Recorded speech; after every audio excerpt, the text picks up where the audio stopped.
Yes. Once again, welcome to our Gig Talk. Today, it's been an amazing series, a Gig Talk series. This is episode 5. So if you've missed all of our episodes, you can catch that on our YouTube channel at @Kenya. And today we'll be discussing how platform cooperatives can help gig workers thrive. It's going to be an engaging session. Please feel free to engage, connect in the chat. When we started, I asked a question: what is that one tool, app, or resources you can't live without as a gig worker? And I see Daniel saying, joining us from Nairobi, works with Digital Border Drivers and Deliveries Association of Kenya. And one app he finds useful is Google Maps, and he's looking forward to a productive meeting. Thanks for sharing that, Daniel. So let's keep engaging. Let's keep exchanging insights on the topic. We will have amazing speakers joining us. We have Bill Mutoro and Calvin Sokomu, whom we'll be introducing later on as we proceed.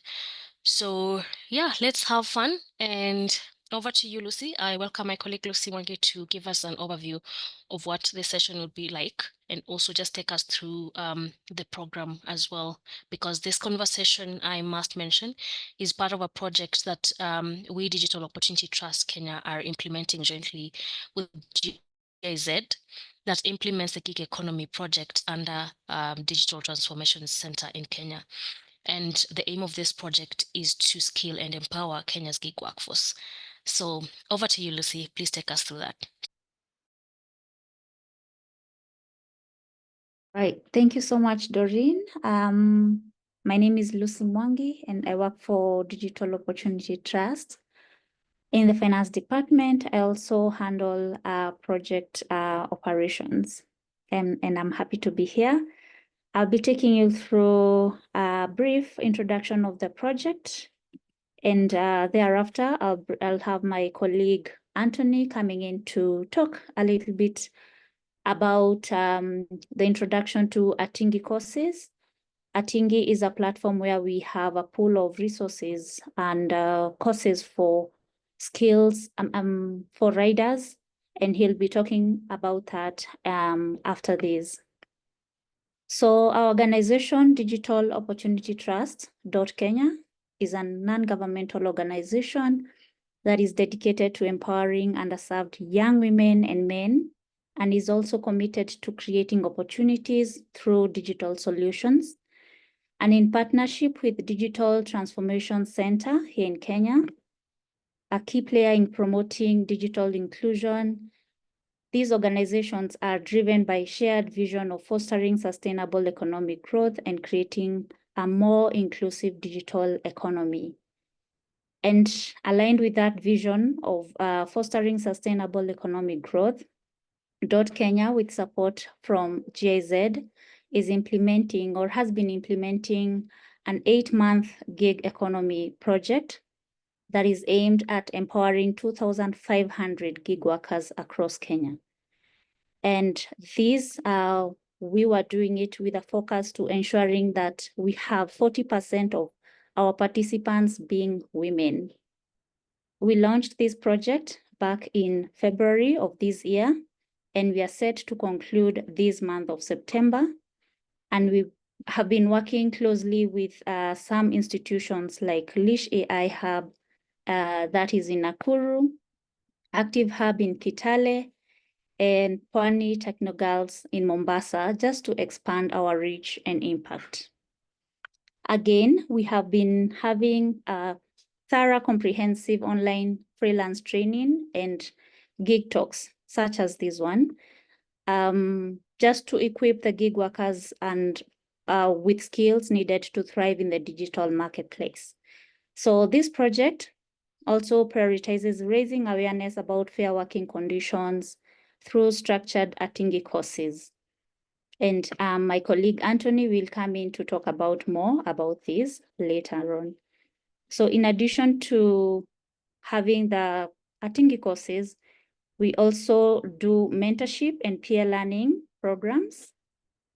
And this component was targeting 50 experienced mentors who designed and who supported mentees to grow and develop in the gig workspace.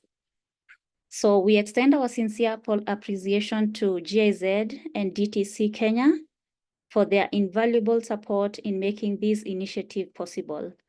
And their dedication to empowering gig workers here in Kenya has not only been expanded and also expanded economic opportunities, but also has contributed to a more inclusive and equitable digital economy for all. So thank you so much. And I will welcome my colleague Anthony to take us through the Atingi courses, the introduction to Atingi courses, and also how to enroll. Thank you. Thank you so much, Lucy, for that opportunity. And let me take this opportunity as well to join my colleagues in inviting you and welcome you to this Gig Talk session. As Lucy has rightly said, our target is to reach to as many gig workers as possible, and through that, the GIZ, through their digital transformation center, has been able to create a platform called Atingi, that is ATINGI, just to enable you. Can you hear me clearly now, Daniel? Lucy, can you hear me? Great. Thank you. So as I was saying, through the DTC Center by GIZ, we've been able to create a very good learning platform for gig workers. So if you'll allow me to just share my screen with you so that we are all on the same page. Great. So if you go to any browser that you are using, you go to Google, for example, just type in ATINGI, Atingi, and then it will bring you to a landing page. So the first link there will lead you to the platform, the Atingi learning platform. Let's just give it a minute to load. Once you are on this platform, as you can see, I'm sorry for my bandwidth speed. You can click on our courses down here. If you can follow my cursor, just click on our courses. Let us just give it some time to load. I see it's still loading and all that. Great. So once you click on our courses, you will see the go to course library. So you click on course library, go to course library, go to course library.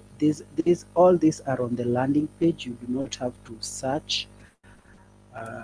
So once you open the course library, if you can still follow my cursor, there's this search glass over here where you can see my cursor, and then all you need to do once you are here, is to type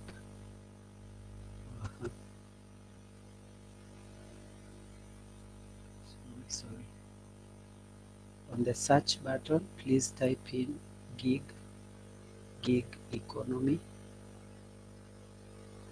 and then hit search.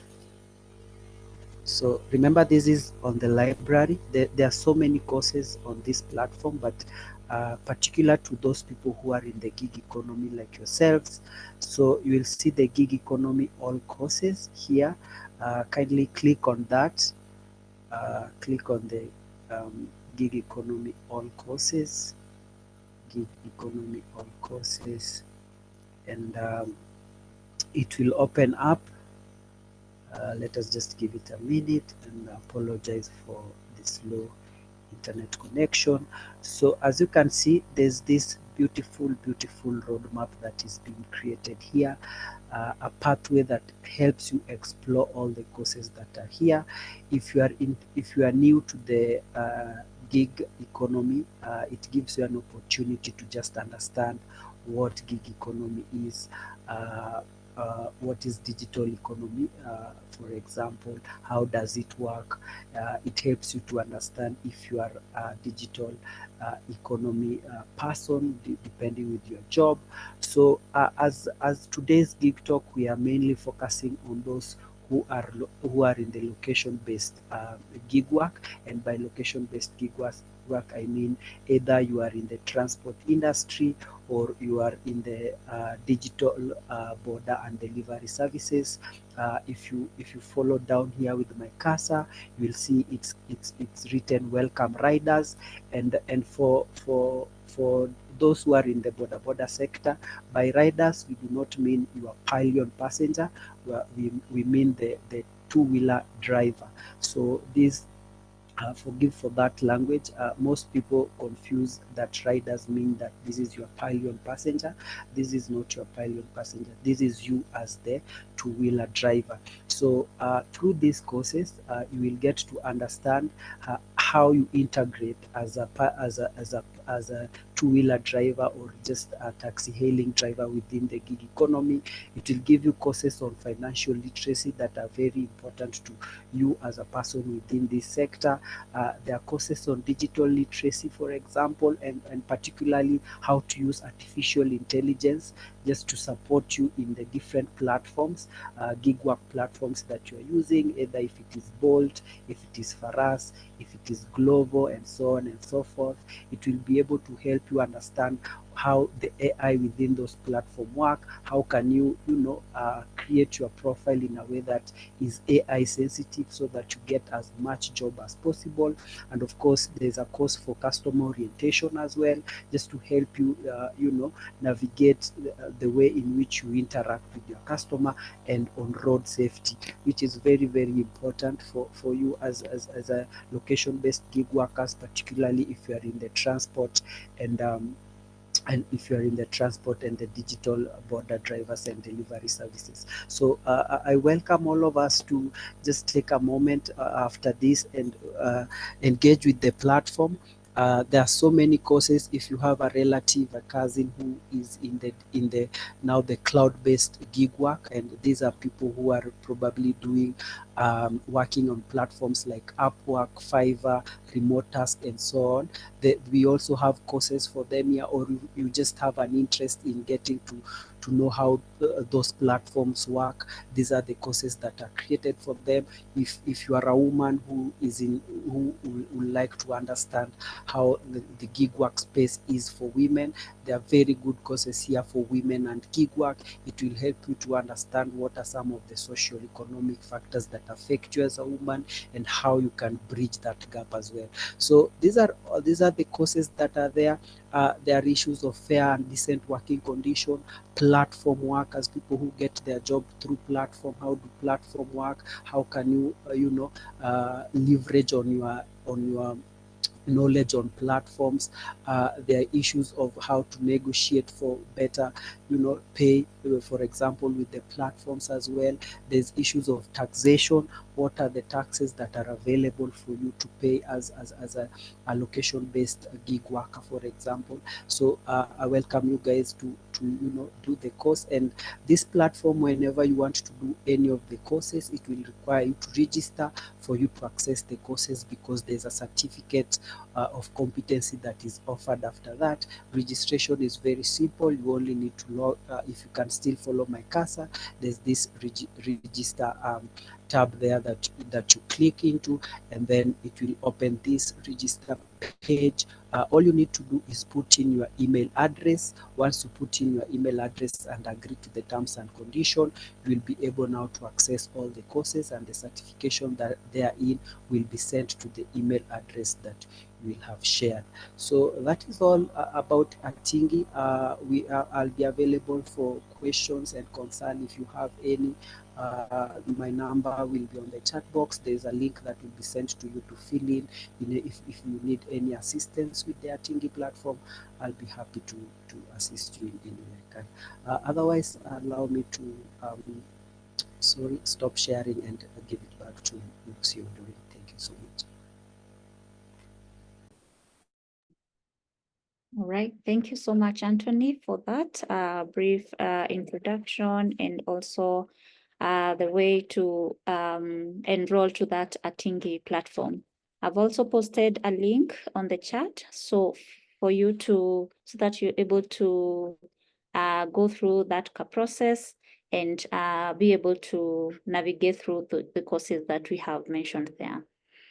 Allow me to recognize one of our own, Maria. She is joining us, I think, from Germany. Welcome, Maria, as we proceed. Over to you, Doreen. Thank you so much, Lucy and Anthony, for the comprehensive overview of the project in Atingi. I welcome and encourage us all to explore those courses. They're really important. So now we're moving on to our panel discussion. And before I even dive in, I want to confirm that our speakers are here. 𝐶𝐢𝐥𝐿, if you're here, just confirm, and Bill as well. I think I can see 𝐶𝐢𝐥𝐿.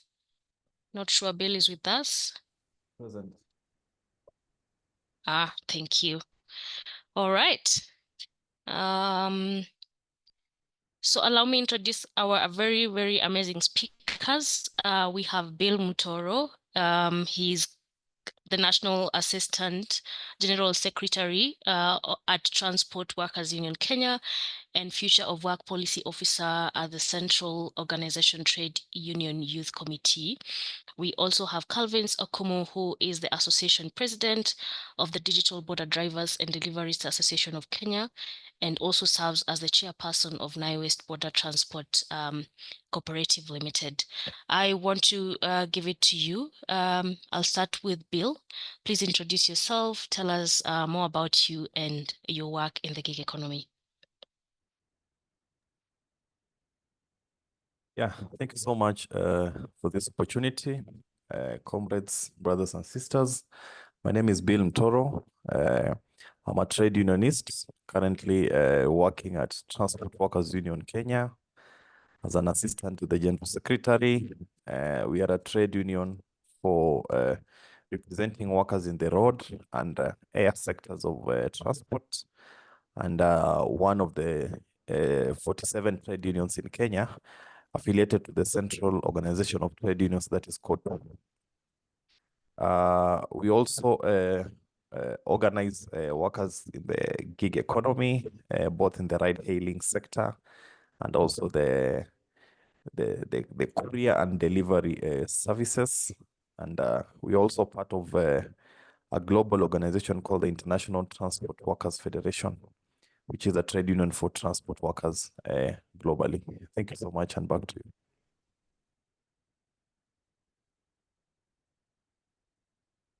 Thank you, Bill. Over to you, 𝐶𝐢𝐥𝐿. Please introduce yourself.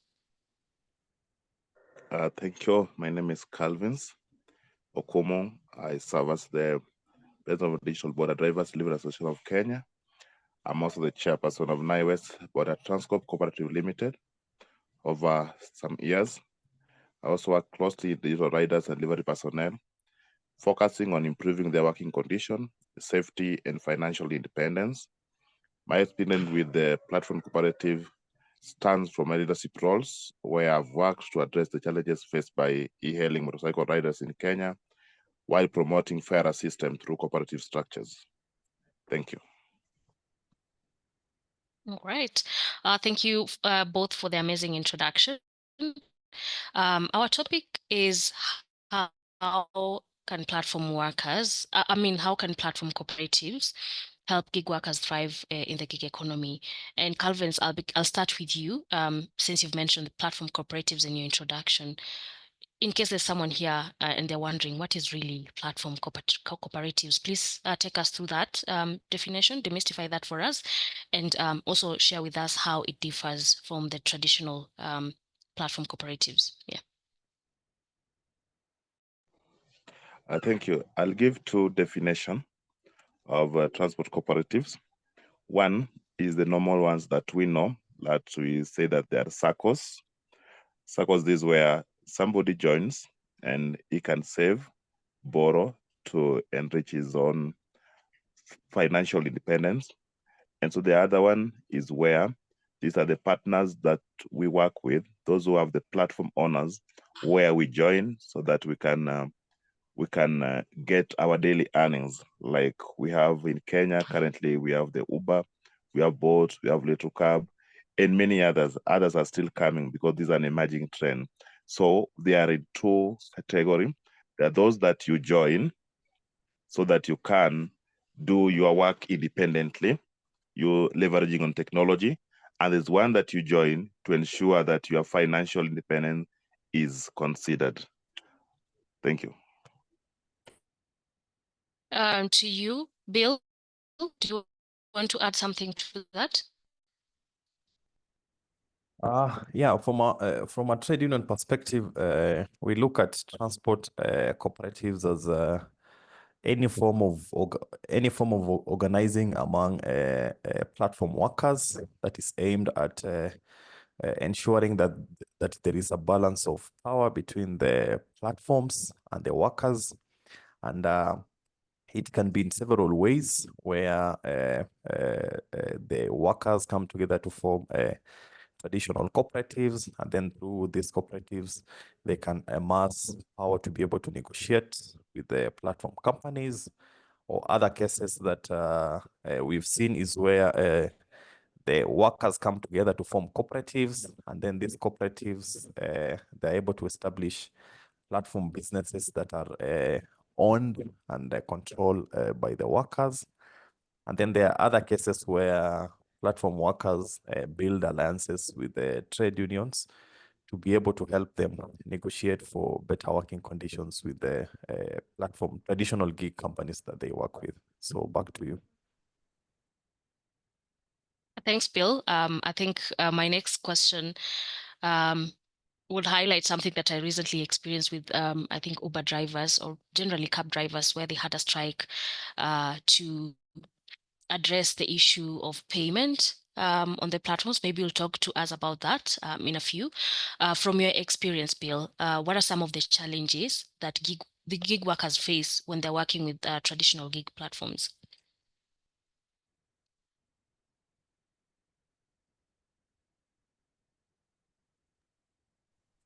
Yeah, so first of all, the platform economy is emerging outside the traditional industrial economy where the labor movement was born. And whereas it has opened up employment opportunities for workers to access pay and work, it has also brought into a critical focus the conditions of work and also fair compensation for workers who are working on this platform. So just to highlight quickly about the challenges that are faced by platform workers, contextually the ride-hailing drivers, the first one is low and unsafe pay rates. You find that the wages that these drivers derive from this platform, first of all, it is low because on one hand, the platforms are taking high commission, and then on the other hand, these companies are attracting passengers or consumers through low prices. So at the end of the day, it's the driver who suffers. Then also this pay is unsafe because you find that now the drivers are forced to either work long hours so that they can be able to earn a living or make a decent wage, or they are able to skimp on safety, for example, servicing of their vehicles, so that they can be able to at least remain with something.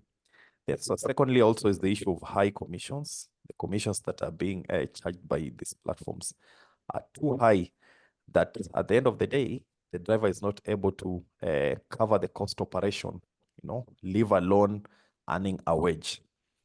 Then the third one is absence of a grievance handling machinery.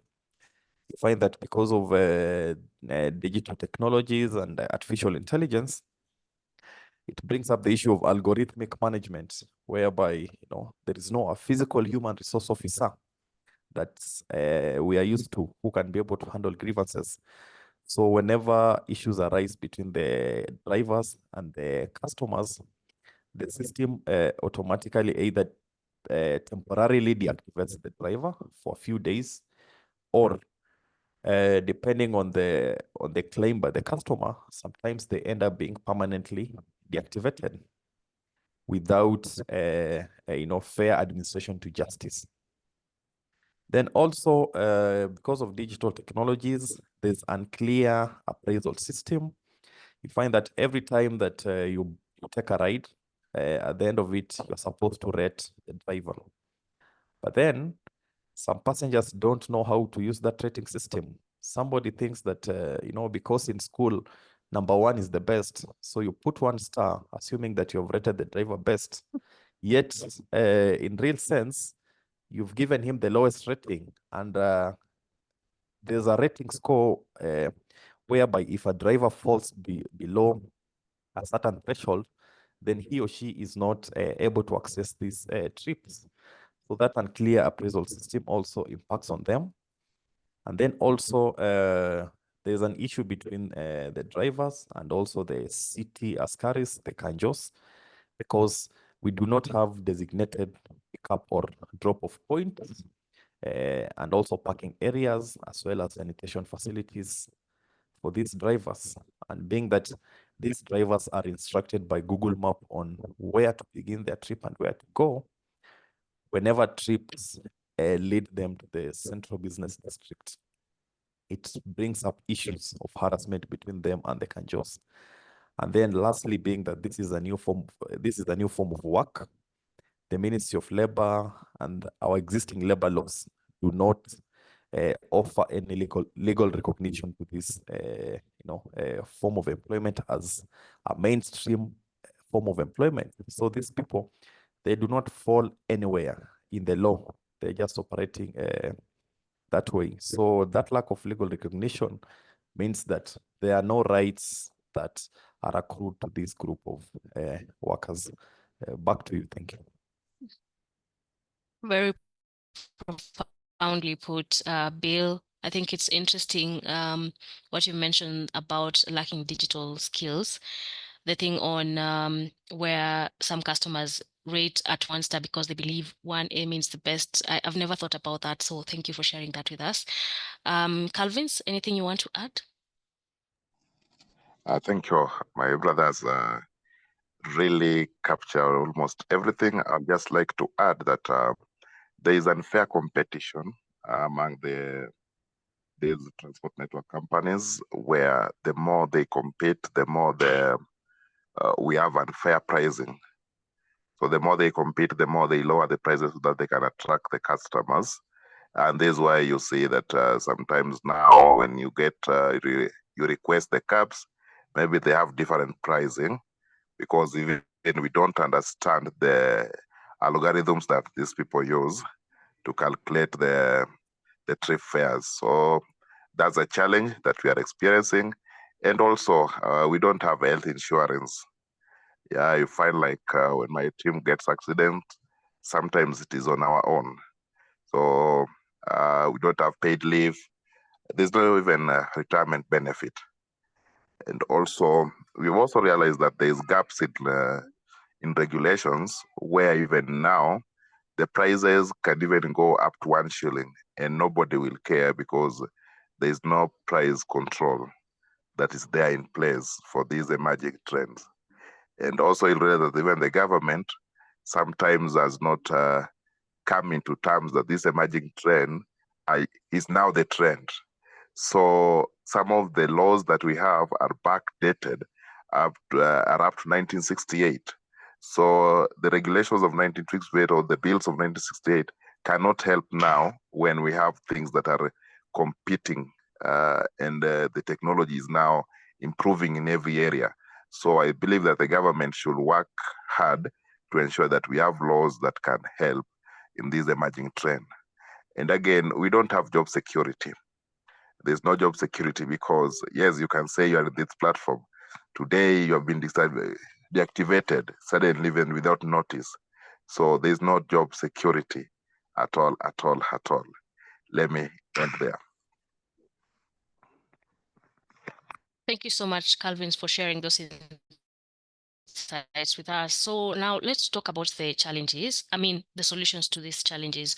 And I will start with you, Calvins. How can platform cooperatives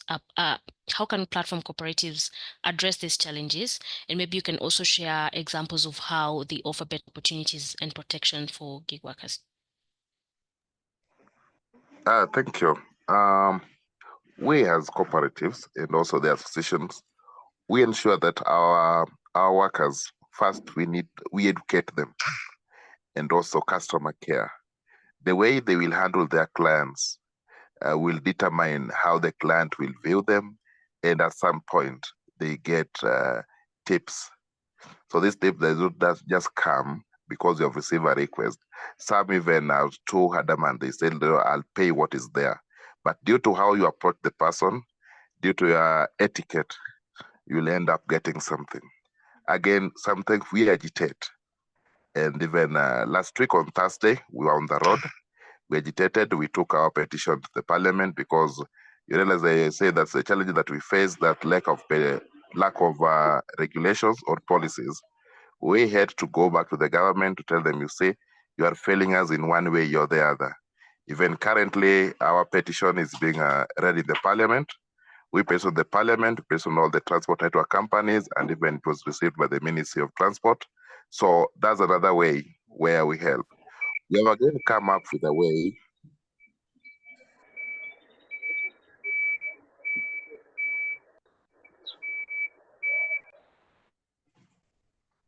thank you. Thank you for muting. At some points, we have also come up with a way where we have our own prices for routes. So if you have a delivery, there's some that we can do outside the transport network companies, because we realize that some of them, for the delivery or the courier services, they are not even licensed. That's another challenge that we have. So sometimes we call ourselves. So when somebody approaches and come to the office for delivery, then we give the price that we have. So with this price, we ensure the safety of the commodity. And we also, because now when we are a group, like a father, you'll know your children. So you'll have to give the best rider to take that is supposed to be delivered. So in this, when we come together, we are able to even get our own earning without using the exploitative apps. Another thing that I can say that decision making in cooperative is really democratic. So you say if we decide to do something, it must have a democracy in it. So when we are together, we work easily to even achieve our goals. Like when we say things like financial independence, somebody saves, and when he wants even school fee for his children, you find that he will come and borrow the money there and pay within maybe 1 year. In this, you have really rescued this person. So he can depend on the cooperative. Other thing, they are even owning assets through the cooperative, because we like that sometimes saving money for long, or if you save it individually, sometimes you might use it. So here, when we save together, when we are together, you find that these people can even own asset. Like a case study, we have people here within us who now have title deeds. Now they are landlords. They own asset. Last week on Sunday, actually 2 days back, they went again to see some parcels of land somewhere. So when we come together, you see, then we can easily solve our issues. In terms of the poor practices from these transport network companies, sometimes we employ negotiation. And through negotiation, some of the people here have been unblocked because they were deactivated from these platforms. They have been unblocked. This is the power of coming together. May I hand over to you back? Thank you so much, Calvins, particularly for sharing those success stories. It's really encouraging.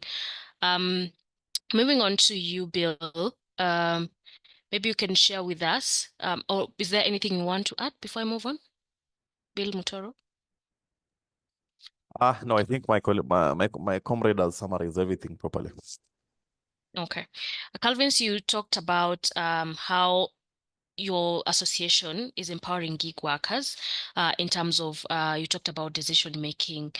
And I would also want to know how, Bill, this question, maybe you can go first and then Calvin will come in later. In what ways can platform cooperatives empower gig workers in terms of things like job security and income stability?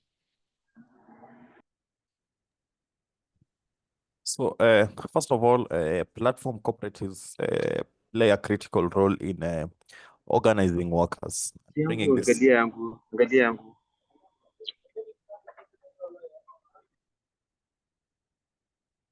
Okay, thank you. Yeah, platform cooperatives play an important role in building power and organizing these workers. And it is through the power of organized labor that they are able to, for example, negotiate on issues of conditions of work and also pay with their platforms. So the most important thing, number one, is organizing them and building their power. Then, secondly, also is education and awareness, because you find that one of the biggest problems, looking at the context of Kenya's ride-hailing market, is that over 70% of the drivers do not own their own vehicles. You know, these vehicles are either rented to them by third parties, or they are servicing loans. They are servicing loans from financial institutions, and this debt control impacts on them negatively, because it forces them, first of all, to all the time to be on the road, because at the end of the day, you know, I've rented this car from somebody and he or she is expecting a weekly or a daily payment from me, or probably maybe the financial institutions are on my neck to be able to push me to pay this loan. So you find that platform cooperatives in the context of ride hailing now come into play a critical role. For example, their organized power, they can be able to negotiate with the financial institutions so that they can empower these drivers to become owners of their vehicles. So once the drivers become owners of the vehicle, then at least they have the freedom and flexibility to either join into collective action to push for decent wages and better job opportunities, or they can be able to manage well their working time and also their pay. Then lastly also is that, sorry about that, also that these platform cooperatives can be able to become, to find innovative ways of deriving income from their work. For example, they can be able to, you know, pull their resources together and become shareholders in these platform companies. And by becoming the shareholders, then that means that they can get power to determine governance and operations of these platforms. Thank you. Thank you so much, Bill, for your submission. I know, Calvin, you had mentioned some of things regarding how you're empowering gig workers, but maybe you want to add something to that as well? Yes. Especially in terms of job security, yeah, and income stability. Yes, like I said before, with the cooperative structure, associational structure, workers can create mechanisms like savings, schemes, or shared insurance plans to buffer the income in fluctuation. So there they are a bit secure.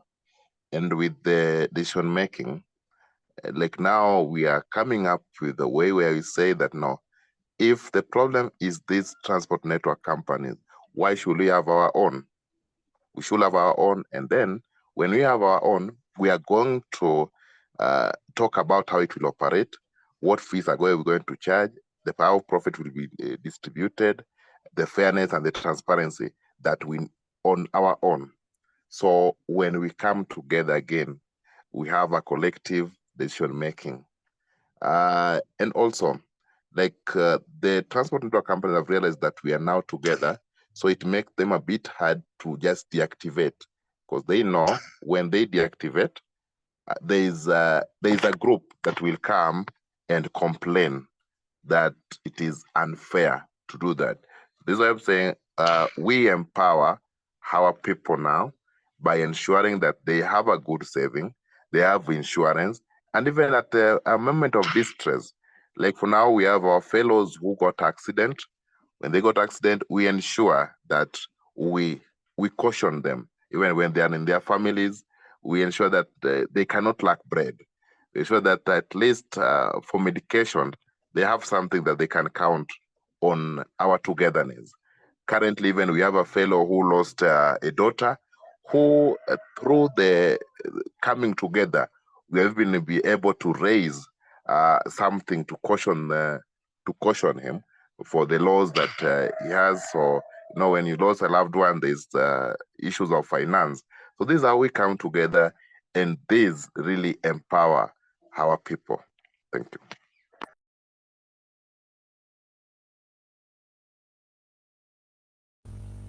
Thank you so much for that, 𝐿𝐿𝐴𝐵𝐿𝐴. Unfortunately, Doreen has dropped, but we will continue. Okay, I think she's... Doreen, are you back? Lucy, can you see her? No, I can't see her. Please proceed. She'll join us. I'm here. Sorry, guys. I lost power.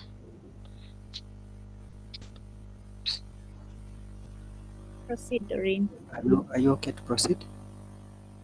Yes. Can you hear me, Lucy? Yes, we can hear you, Doreen. Okay.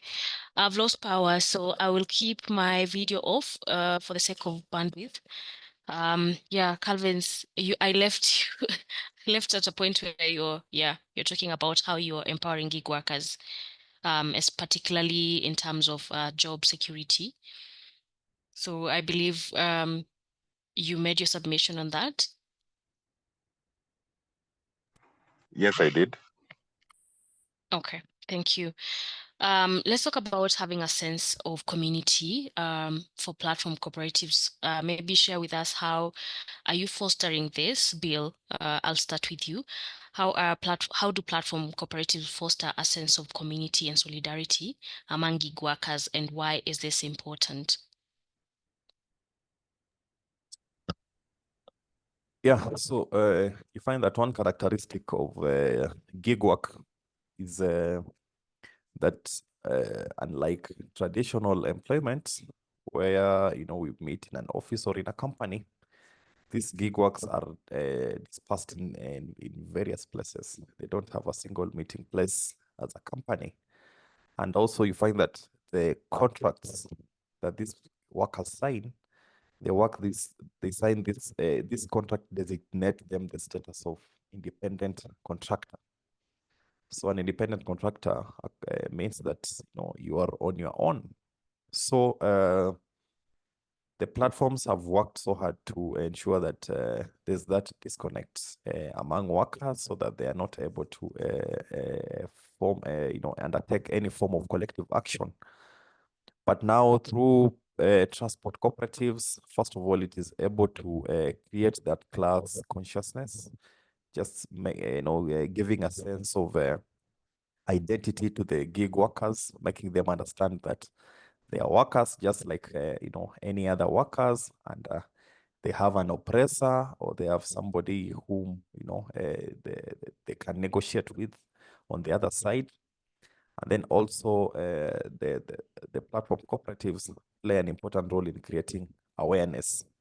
And this awareness is, takes place in various forms. For example, through engagement with the members, just to make them understand, what are the issues facing them, and how can they be able to pursue these issues.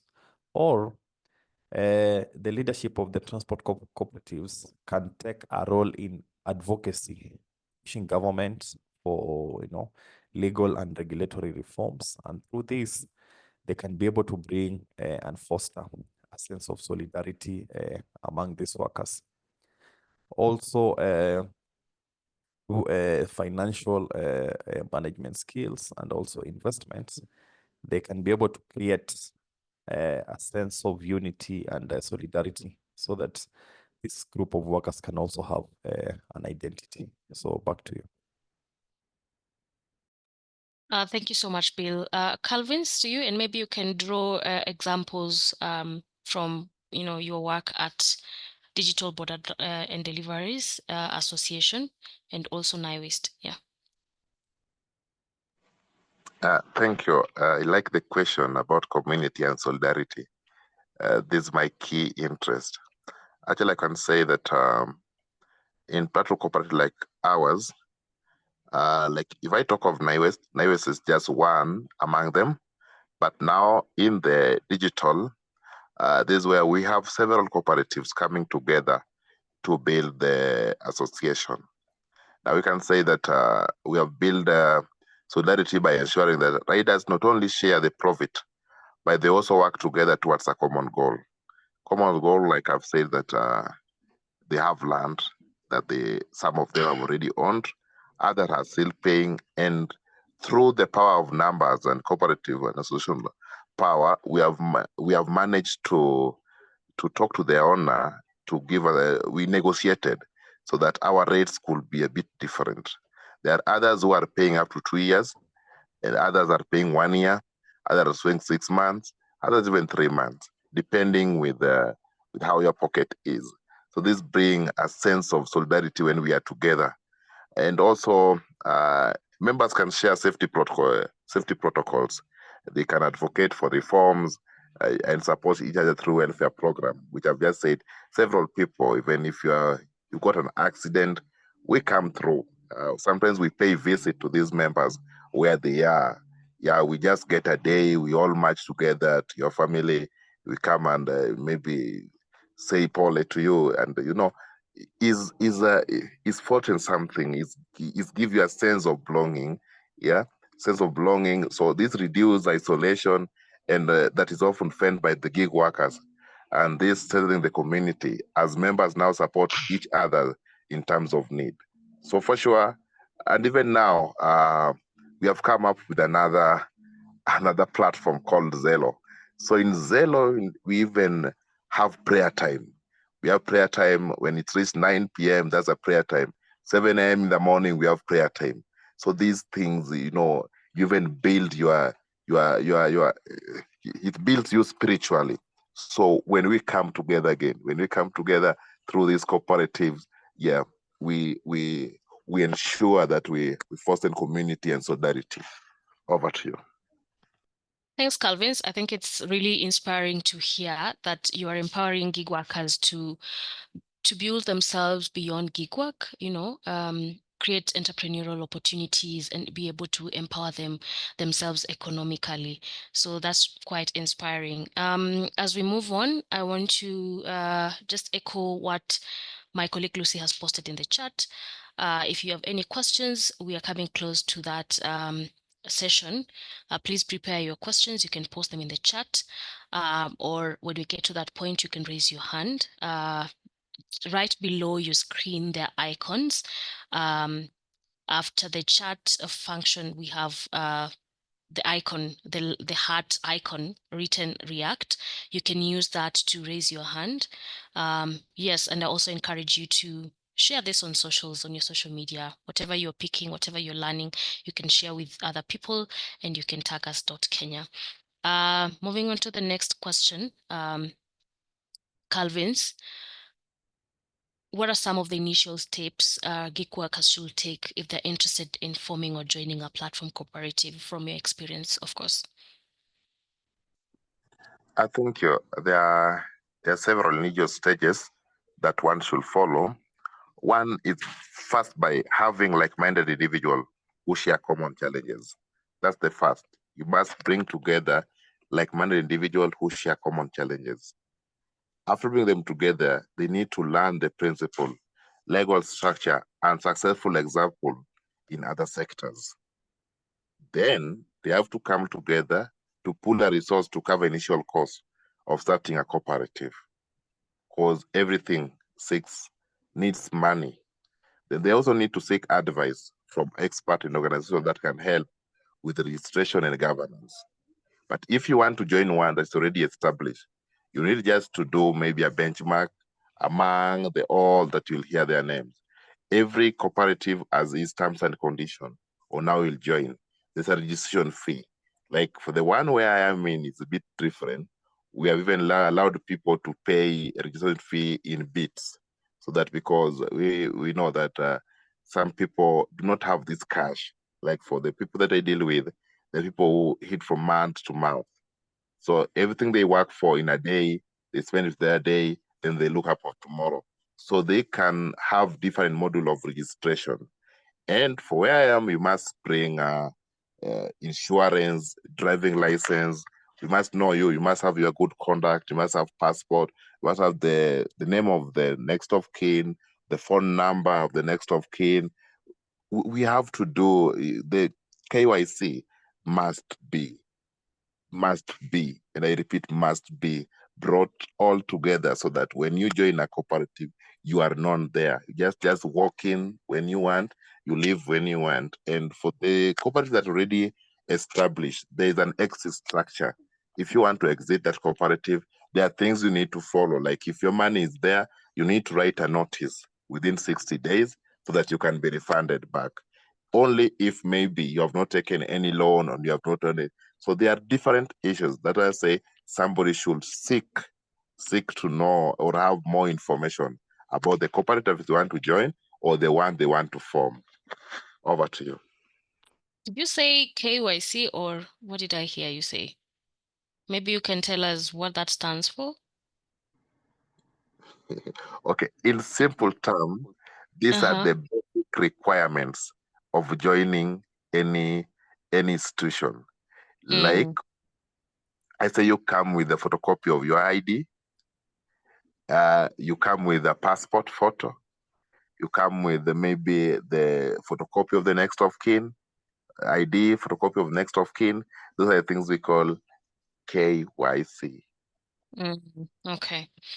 And maybe, I know you've mentioned a couple, but you can add or let us know what other legal or regulatory challenges in Kenya that gig workers should be aware of when forming a platform cooperative. Oh, thank you. The structure, some people, that's why I say they need to seek advice from other cooperative experts. Like somebody can go and form, we call them self-help group. So there's different from self-help group to community-based, now to chamas. There are things we call chamas. So like lack of information out there where somebody is in a self-help group and they believe that in a cooperative. So cooperatives are normally regulated by the regulators, like we have the SASRA and the rest. Also, they are registered by I can say, for now, if you want to register one in Kenya, for cooperative, you register through the Ministry of Cooperative. You go to Nyayo House, then from there, you will be directed to the Commissioner of Cooperative. When you want to register maybe the association, it's also have a different structure where you go there, you submit everything, the requirements that they will tell you to bring, which you must have a physical office. For you to register this thing, you must have a physical office, you must have a postal address, then there must be members, you must have members, you must have registration, you must have constitution. So all these things, you cannot just get them anyhow. You must first, like I say, you must have a like-minded individual who share common challenges. So when these like-minded individuals come together, then you learn the structure from other successful sectors. Those who you see that they have gone somewhere. You learn their structure, pull up the resources, seek advice, then you are good to go. Thank you. Thank you, 𝐶𝐢𝐿𝐵𝐼n's very important information you share there. Please share with us links to one communities that you talked about, how if there are gig workers in the room and they're wondering, how do I join this community? The benefits you've highlighted, I think, are really impressive, and I'm sure there's someone who would like to join that community. So please, Bill and 𝐶𝐢𝐿𝐵𝐼n, share the links to those communities, and you can also list for us some of those platform cooperatives that if anyone wants to join, they can join, as well as you can share with us the links to your LinkedIn profiles or how we can connect with you guys if we need to, in case we're not able to address all the questions here. they can always link up with you. They can always connect with you and engage with you further. And I give it to you, Bill. You can share something in case you want to add something on some of the steps that gig workers should take if they're interested in forming or joining a platform cooperative. And you can also, as you share that, also share some of specific resources or organizations that can help with that and the legal side of things as well. Over to you, Bill. Calvin has extensively spoken about the process of forming cooperatives because he's a founder of such cooperatives. Maybe just to add is there's an important role that the State Department of Cooperatives play in not just helping them, form cooperatives, but building successful and sustainable cooperatives. Because from experience as a union, because we work a lot with the cooperatives in the ride-hailing sector, and we've seen cases where in fights between leadership negatively impact on the growth and success of cooperatives, and this has been one of the challenges that has hindered successful cooperatives. So it is very, very important for platform workers to first of all seek capacity building from the State Department of Cooperatives. And as a union, we've partnered with the International Labour Organization and also the Presidential Economic Transformation Secretariat heads, see how we can be able to develop a cooperative model for the bottom-up economic transformation agenda of the government, specifically targeting gig workers and also the informal sector workers. So you'll find that ILO has resources, whether you want to organize meetings for capacity building, whether you want training resources. They have a whole department called the Social and Solidarity Economy Department that deals with micro SMEs and also cooperatives. So this is one of the important organizations that can be able to support gig workers. Also, trade unions are very important because as trade unions, we have the legal mandate to endeavor the social welfare of our members. So because of our institutional capacity, we are able to create that link between the workers and also between the workers and also the State Department of Cooperatives, just to make sure that these workers are able to build strong cooperatives, and then can also be able to offer oversight in terms of checks and balances to ensure that these cooperatives are properly managed and the small, the savings that workers are able to save, they can be able to invest them properly. And we have practical examples. For example, we have the Mwiki online drivers circle that brings together online ride-hail drivers operating around the Mwiki area. They've been able to form a circle and invest in a spare parts shop, so that being that these vehicles are on the road every time, whenever issues occur, they can be able to get service from those shops. They have also been able to set car wash, and this is the basic ways of investing, even as they think of broader and more ambitious projects to invest in. But also just to note that still the challenge remains that the pay or the wages that the workers derive from their digital platforms are still low. So one of the most important role that we play as a union is to continue advocating for better wages, because you cannot save when at the end of the day you have nothing to carry home. So there's also the direct link between the wages and also the ability of platform cooperatives to become successful. Thank you, and back to you. Quite resourceful, Bill. Thank you so much for sharing those insights with us. We've talked about formation of these platform cooperatives. We've talked about the challenges and opportunities they've presented. And we've talked about how you're supporting gig workers thrive in that space. And 𝐶𝐢𝐿𝐵𝐼n's, we've gone ahead to highlight some of the success stories in there. And so let's talk about the future. I'll start with you, Bill. How do you see the future of platform cooperatives evolving? And you can, as you take us through that, you can highlight some of the opportunities and challenges you foresee.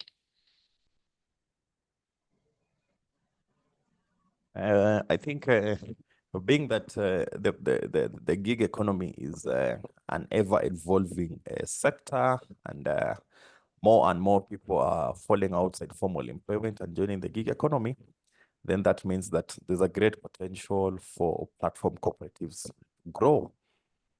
And an opportunity, first of all, lies in the regulatory ability of the government.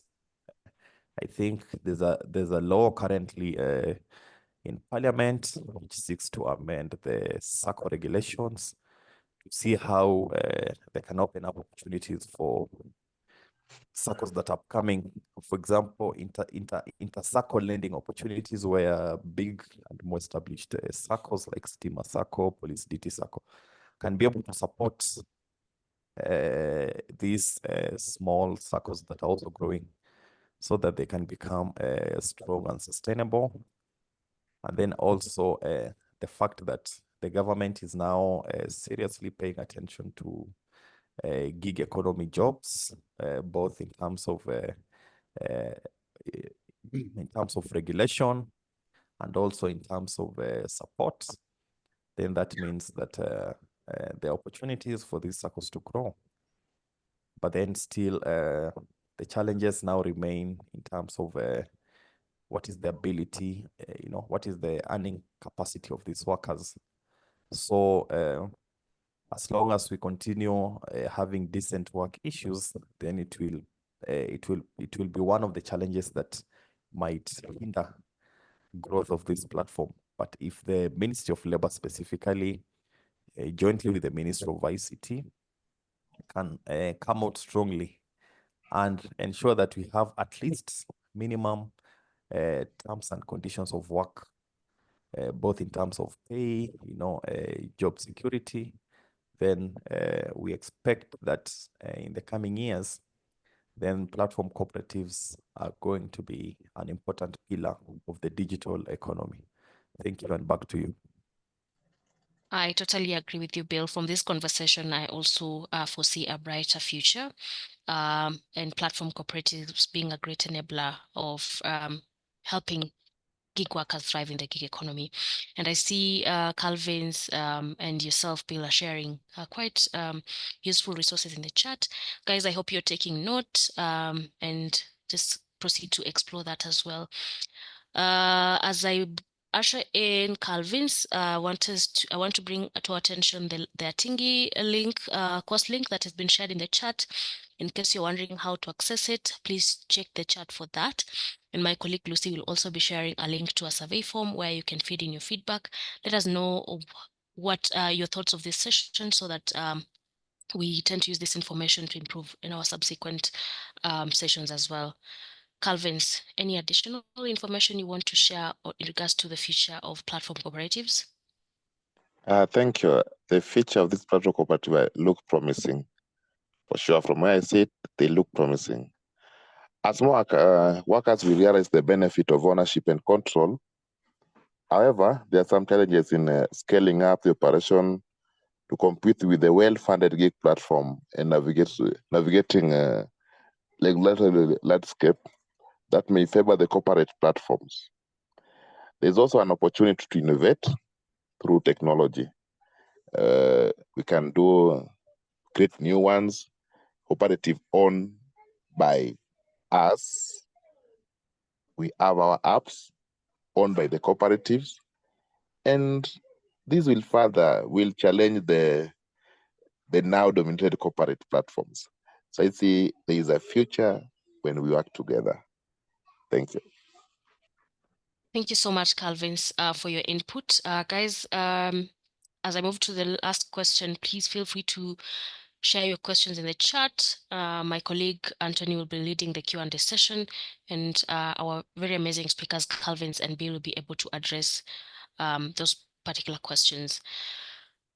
If there was one thing, 𝐶𝐿, that you would tell a gig worker who is considering platform cooperatives as a pathway to thriving in the gig economy, what would that be one thing you'd tell them?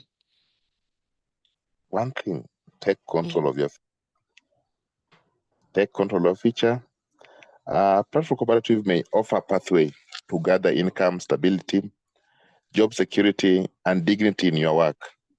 By joining or forming a cooperative, you will not only have a stake in the platform, but also in addition that affect your livelihood. The gig economy only does not have to be exploitative.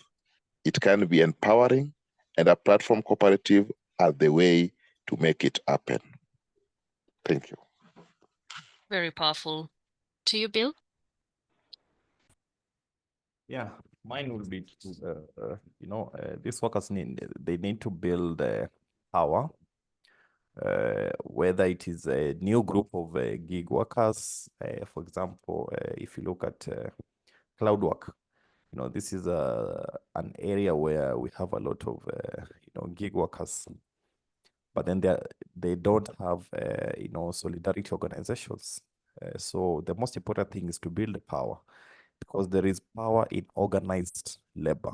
You can be able to gain control of operations and governance of the platforms that you're working with when you are organized. Then also another thing is to build networks. For example, I saw on the Atingi courses issues of digital skills. There are drivers who are finding it hard to operate Google Maps. Also, there's the issue of financial literacy that I've seen on your platform. That is very important, because one of the problems also with workers, in as much as they want to complain about the platforms, is in the way in which they manage their finances. We have a group of workers that are not financial literate. So those three key aspects are important in the platform cooperatives. Thank you. I think one thing that is standing out for me that you've both emphasized is, being part of a community, having that sense.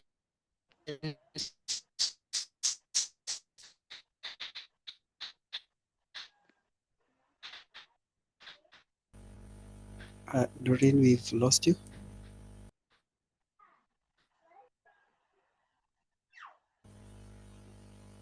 Lucy, can you hear Doreen? We lost her. Doreen. Yeah, I think we've lost her as she fixes her internet. I think it's about time.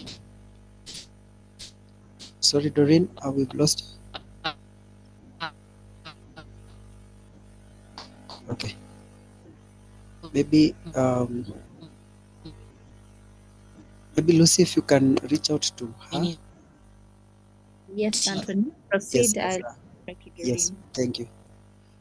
So thank you so much, 𝐶𝐿 and Bill, for taking us through such a thorough session on understanding the work that the both of you do in terms of just engaging and ensuring that our transport gig workers are well catered for. So to our visitors joining us today, we've reached to a point where we would like to take questions, and I've seen a lot of questions that have come in. You can also raise your hand or just write it in the chat, but allow me to start with the ones that are here in the chat.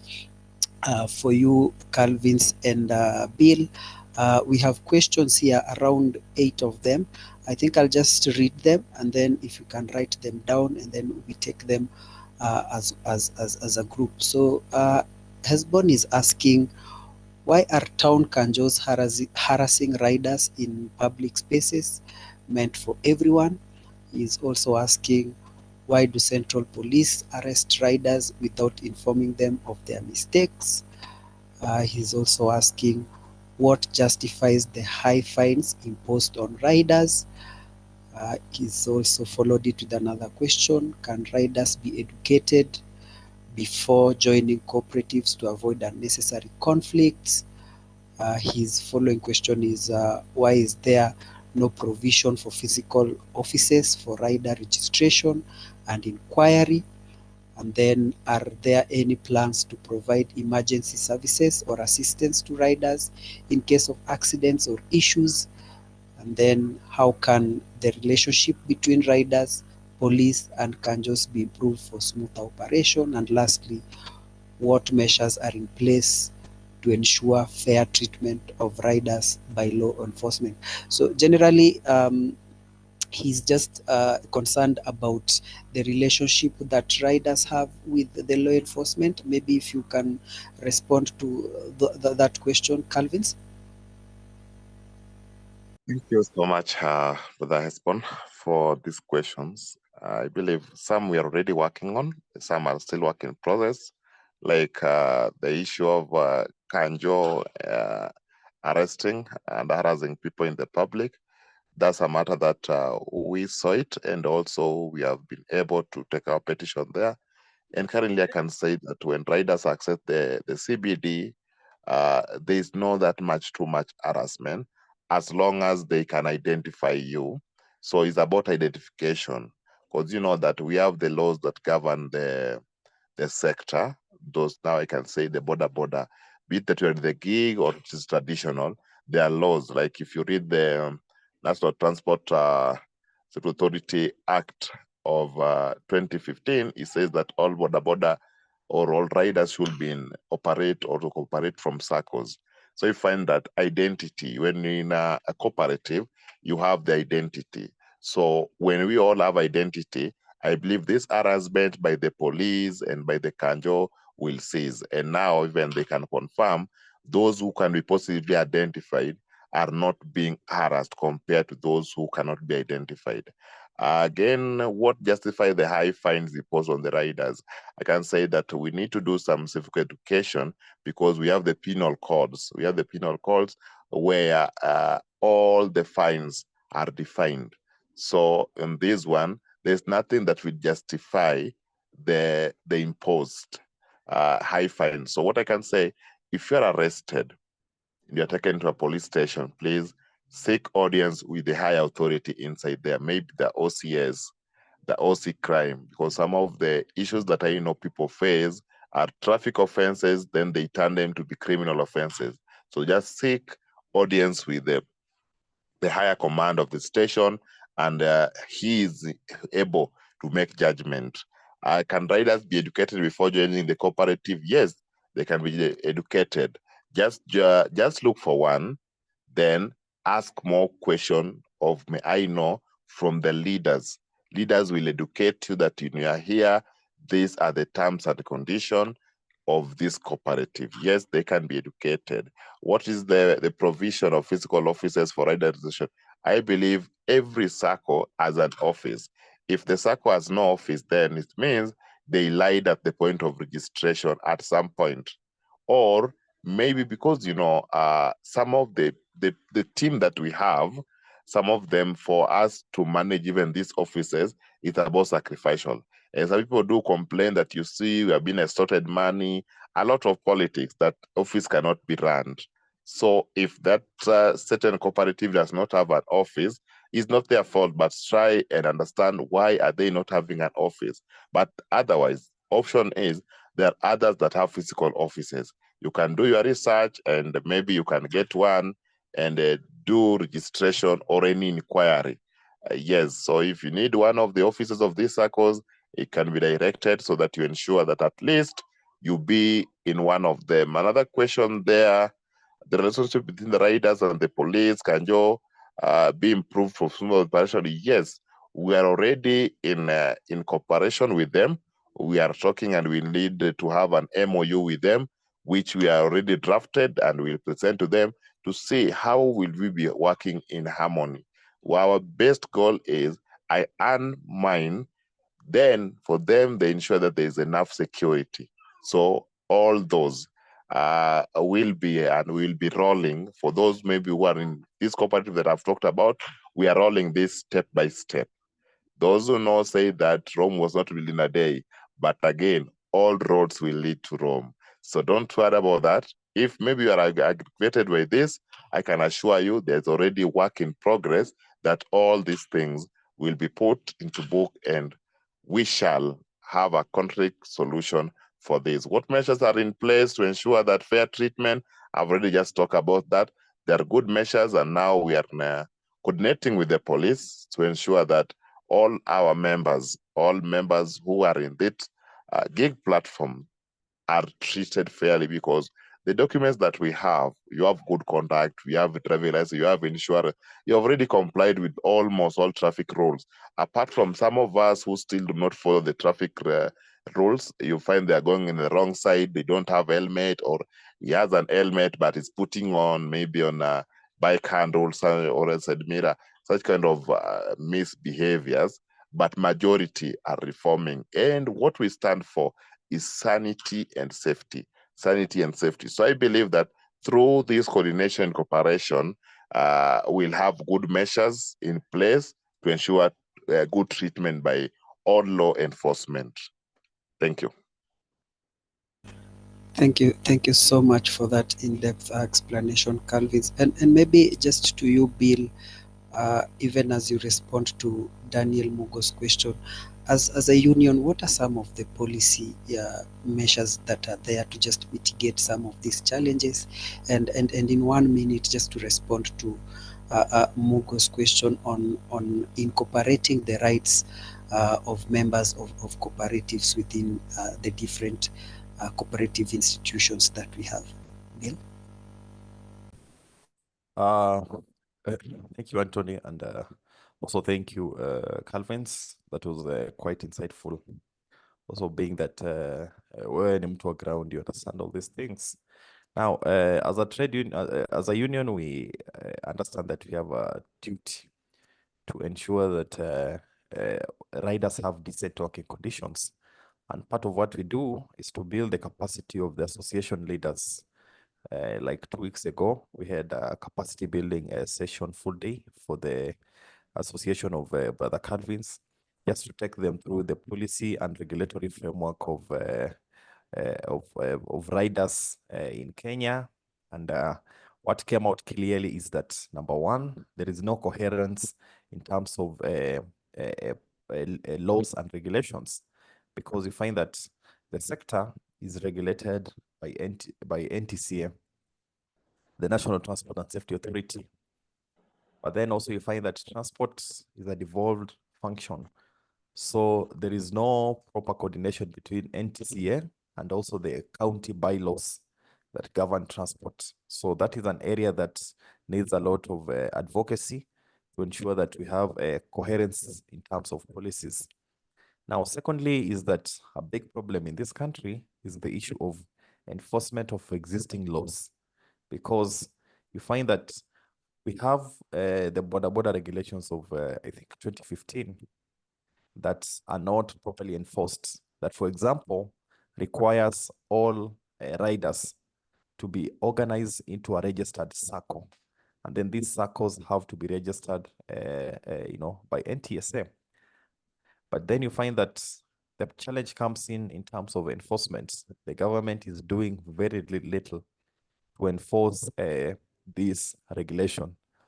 Recently, another bill was introduced in Parliament by the Senate of Kakamega, just to add the very many laws that are governing the border sector. So there's a challenge in terms of enforcement, and this is an area that we are trying to build the capacity of the association leaders to ensure that they can be able to either undertake collective action targeting maybe NTCA or the county government in terms of the regulations, or they can be able to submit memorandum either to Ministry of Transport or the Parliament on areas concerning gaps in the existing regulations. Now, concerning the issue of cooperatives, cooperatives do not just operate in a vacuum.